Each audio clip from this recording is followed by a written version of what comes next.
2 दशकांनंतर ठाकरे बंधू एकाच मंचावर। विजयी मेळाव्याला मंचावर फक्त ठाकरे बंधूंचं भाषण। मेळाव्यातून दोन्ही बंधूंकडून युतीचे स्पष्ट संकेत। एक गोष्ट नक्की की आमच्या दोघांमध्ये जो काही अंतरपाठ होता तो अनाजी पंतांनी दूर केला। एकत्र आलोय एकत्र राहण्यासाठी।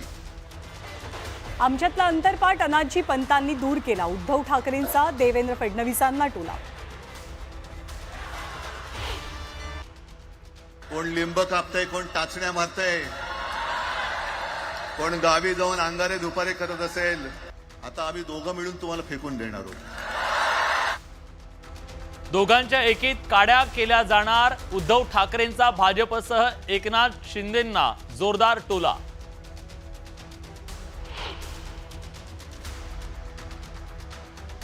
विनाकारण मारामारी करण्याची गरज नाही, पण नाटकं केली तर कानाखाली आवाज काढा, पण मारहाणीचे व्हिडिओ काढू नका। राज ठाकरेंच्या कार्यकर्त्यांना सूचना।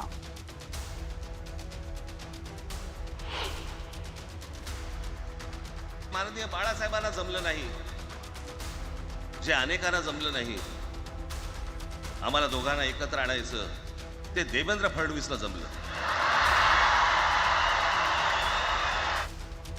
ठाकरे बंधूंना एकत्र आणण्याचं श्रेय राज ठाकरेंनी दिलं फडणवीसांना। राज ठाकरेंचा मुख्यमंत्री देवेंद्र फडणवीसांना टोला।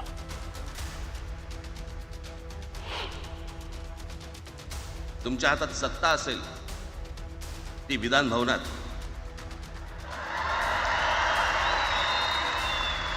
आमच्याकडे सत्ता आहे रस्त्यावर।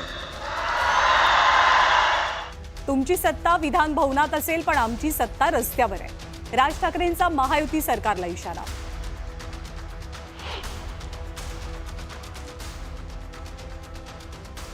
महाराष्ट्रात मराठीवरून तडजोड नाहीच, राज ठाकरेंचा इशारा। तर आता जाती जातीमध्ये फूट पाडण्याचा प्रयत्न होईल, राज ठाकरेंचं मोठं विधान।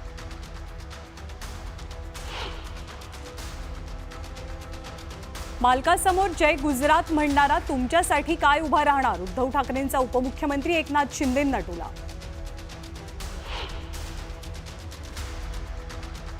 राज ठाकरेंनी त्यांच्या एकत्र येण्याचं श्रेय मला दिलं, त्यासाठी त्यांचे आभार मानतो। फडणवीसांचा टोला। मराठीवर सोडून बाकी सगळ्या विषयांवर ठाकरे बोलले, फडणवीसांची फिरकी।